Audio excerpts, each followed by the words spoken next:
Shalom saudara-saudara yang terkasih di dalam Tuhan Yesus Kristus. Renungan harian kita pada hari ini diambil dari 2 Raja-Raja pasal yang ke-7. Judul renungan kita pada hari ini adalah Memandang Tuhan. Tidak mungkin, kata banyak orang ketika mendengar saya dan kakak akan sama-sama masuk kuliah. Memenuhi biaya kebutuhan sehari-hari aja susah. Bisa-bisa nekat kuliah, jujur, semula kami berpendapat yang sama. Tetapi jika tidak mampu membayar, kami bisa putus kuliah. Itu berarti bahwa hanya membuang uang dan waktu. Namun demikian kami berkeyakinan kalau kami bisa. Sebabnya kami mempunyai Tuhan. Alih-alih melihat situasi yang tidak menjanjikan, kami memandang kepada Tuhan. Sekalipun kerap kali mengalami kesulitan keuangan, kami berdua lulus tepat waktu. Sekalipun Tuhan membuat tingkap-tingkap di langit, masakan hal itu mungkin terjadi? Kata perwira yang menjadi ajudan raja ketika Elisa mengatakan, kalau besok sesukat tepung terbaik dan 2 sukat jelai akan berharga sesikal. Situasi menampakkan kemustahilan karena sedang terjadi kelaparan di kota Samaria. Pada waktu senja berjalanlah 4 orang kusta ke perkemahan tentara Aram. Tuhan membuat bunyi langkah kaki mereka terdengar seperti bunyi kereta, kuda, dan tentara yang besar. Tentara Aram ketakutan dan lalu lari meninggalkan perkemahan yang melimpah dengan bahan makanan. Nubuat daripada Elisa tergenapi. Jika kita melihat situasi, dapat muncul perasaan sedih dan tawar hati. Ujungnya kita menjadi depresi. Namun jika kita memandang kepada Tuhan, muncullah kekuatan. Alih-alih melihat situasi, pandanglah Tuhan. Semustahil apapun situasi yang tampak di depan mata, kita yakin Tuhan akan turut campur tangan bekerja. Seburuk apapun situasi yang kita alami, kita percaya Tuhan mampu mengubahkan menjadi indah. Mujizat terjadi saat kita mengalihkan pandangan kita dari situasi kepada Tuhan. Oke, mari kita membaca renungannya gitu ya. Ini cara kerja Tuhan yang ajaib. Seringkali tidak terpikirkan, tetapi nyata dalam hidup ini. Cara Tuhan yang seperti apakah? Oke, kita lihat ya. 2 Raja-Raja pasal yang ke-7. Lalu berkatalah Elisa, dengarlah firman Tuhan, beginilah firman Tuhan. Besok kira-kira waktu ini sesukat tepung yang terbaik dengan harga sesikal dan 2 sukat jelai akan berharga sesikal di pintu gerbang Samaria. Jadi perwira yang menjadi ajudan raja menjawab, abdi Allah katanya, sekalipun Tuhan membuat tingkap-tingkap di langit, masakan hal itu mungkin terjadi? Jawab abdi Allah, sesungguhnya engkau akan melihatnya dengan matamu sendiri tetapi tidak dapat memakan apa-apa daripadanya.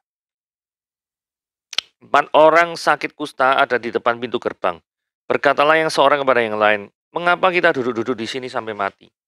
Jika kita berkata, baiklah kita masuk ke kota, padahal di kota ada kelaparan, kita akan mati di sana. Tapi jika kita tinggal di sini, kita akan mati juga.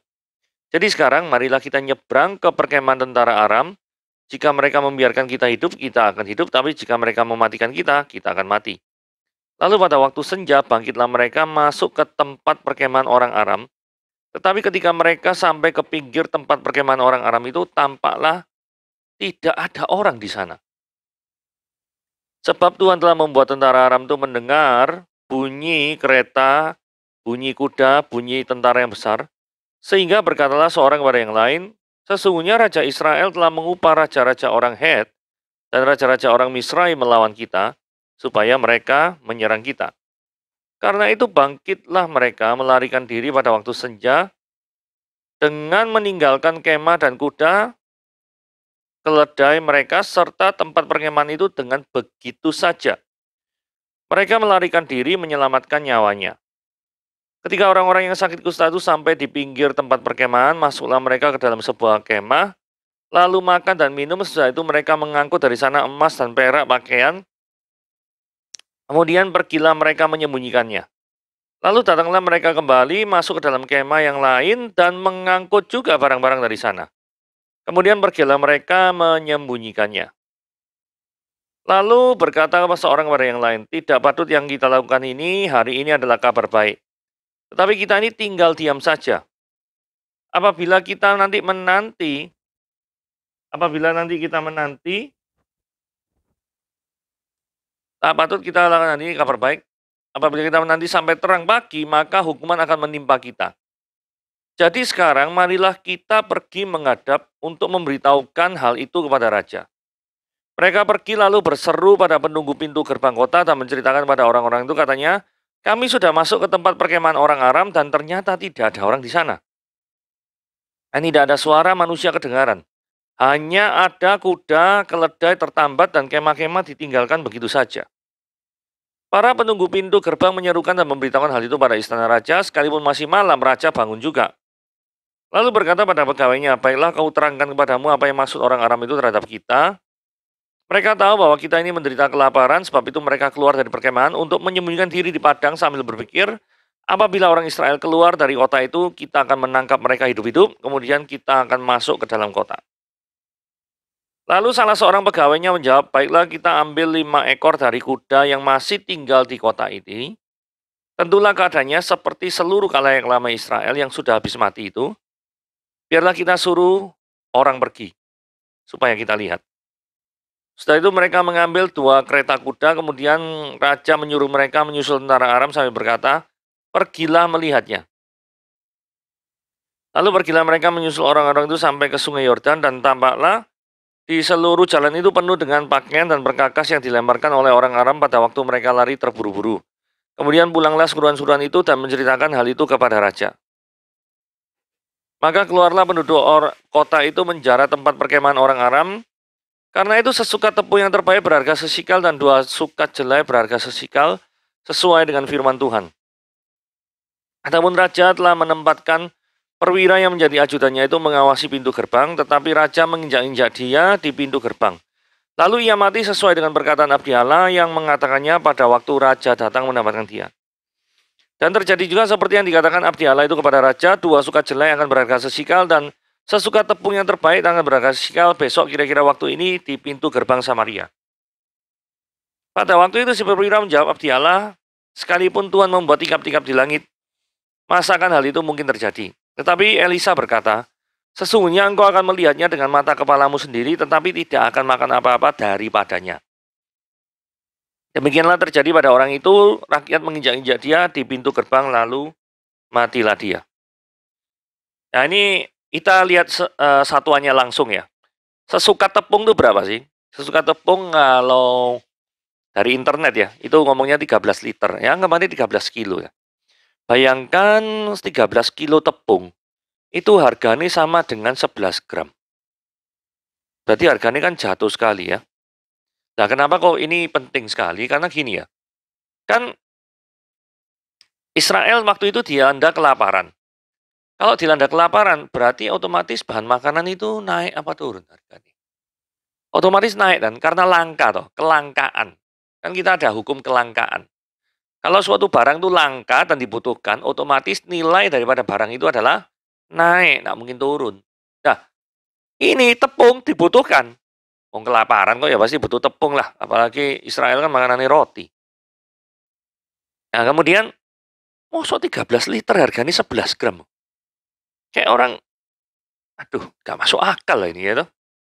Nah, hal itu juga ada di dalam pemikiran perwira abdi Allah. Sekalipun Tuhan, Yehova itu membuat tingkap-tingkap di langit. Maksudnya pencipta ya. Masa sih 13 kilo jadi harganya 11 gram. Bedanya bumi langit bro.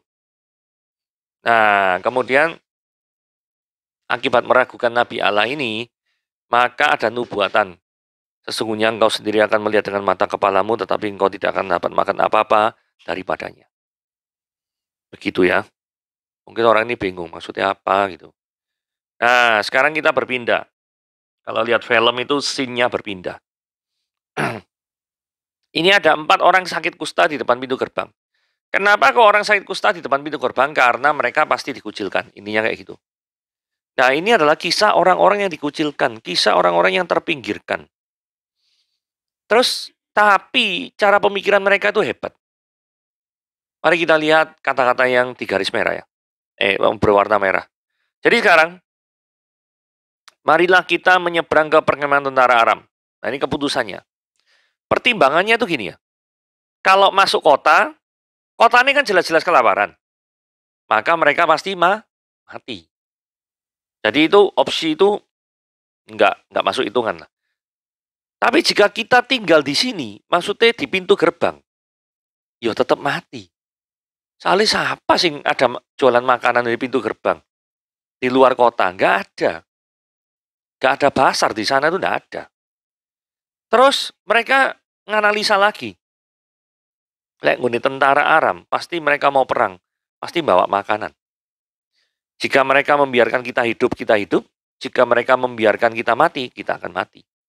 Setidaknya masih ada probabilitas untuk dibiarkan hidup. Jadi 4 orang kusta ini sekalipun sakit secara fisik, tetapi akal mereka itu sehat.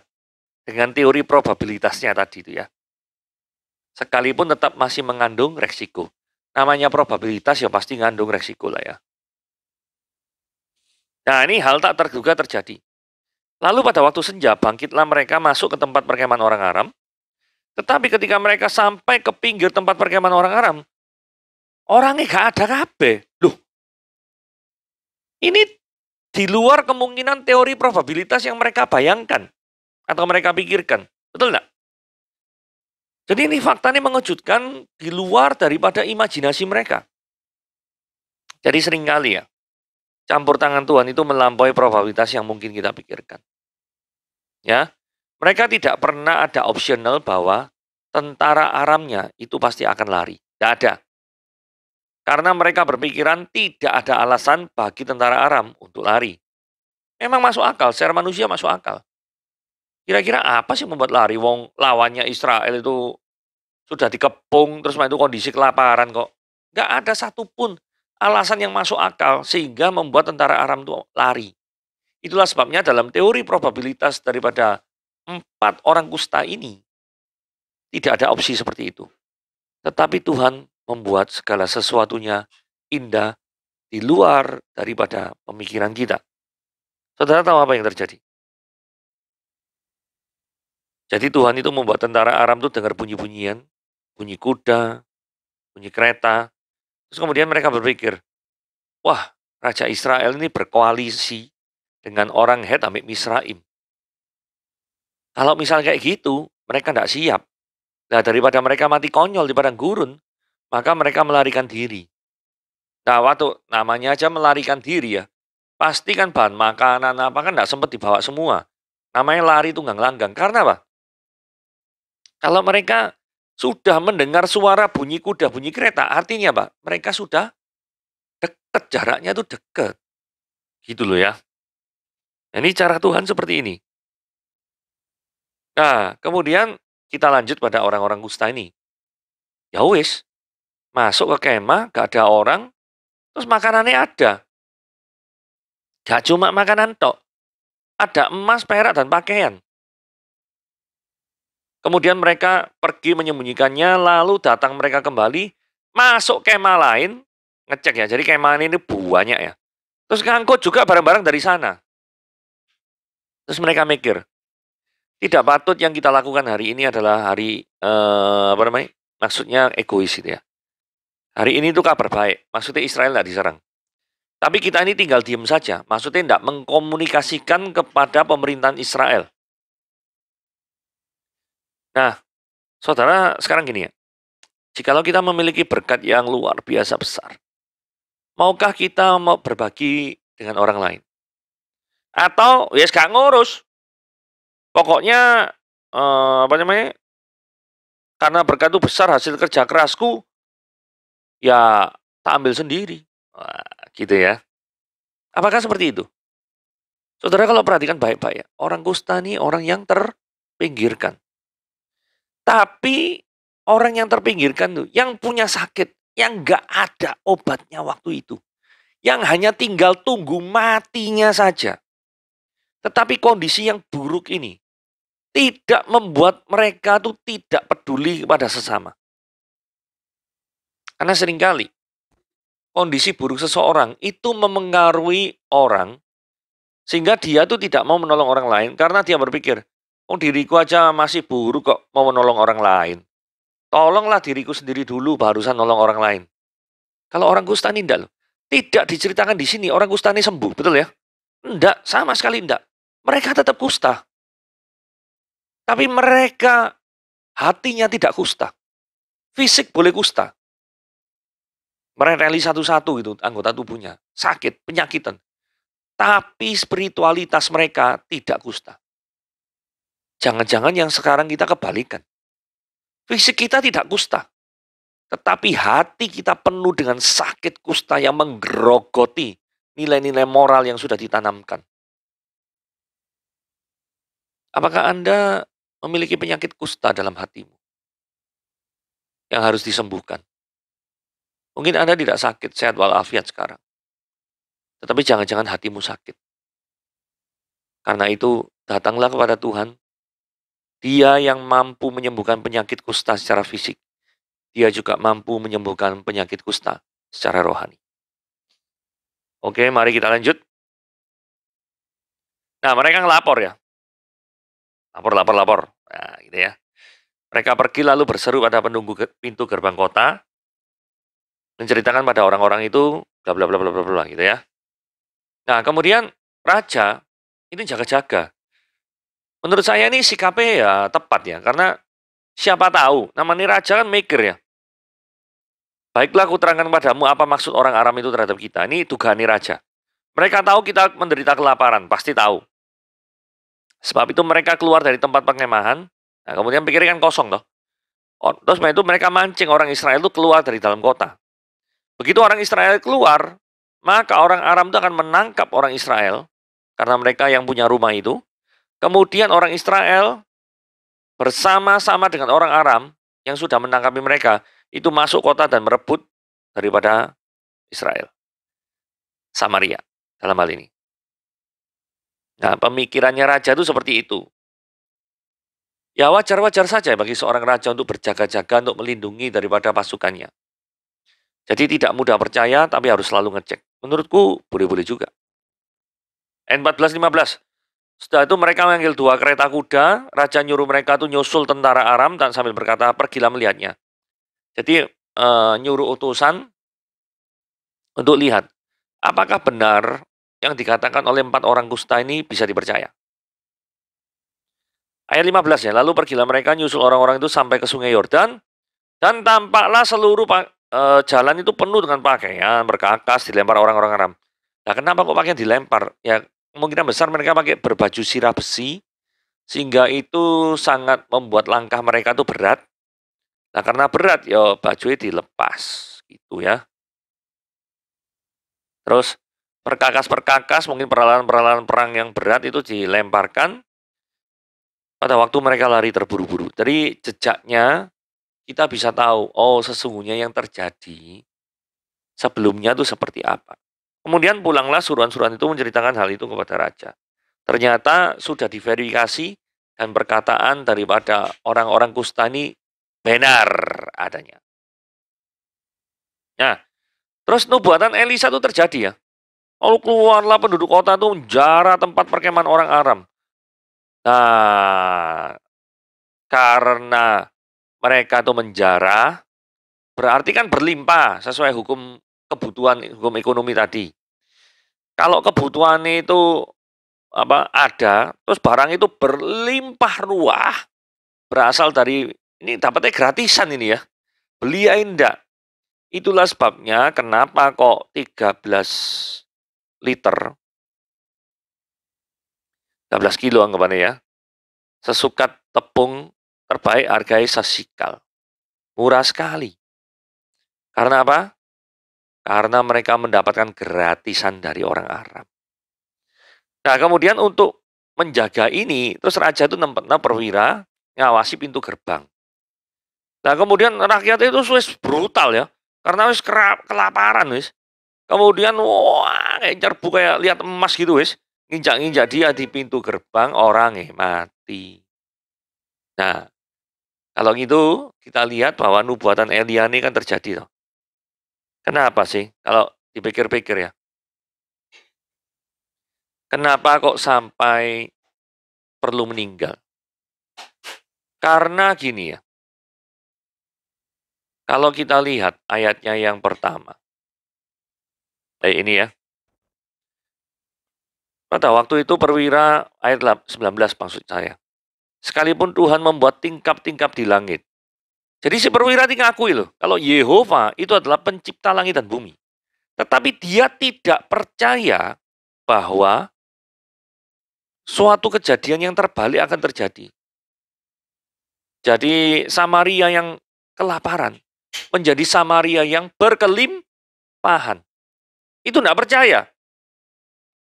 Nah, karena meragukan daripada kuasa Yehova, maka orang ini meninggal di pintu gerbang gitu ya.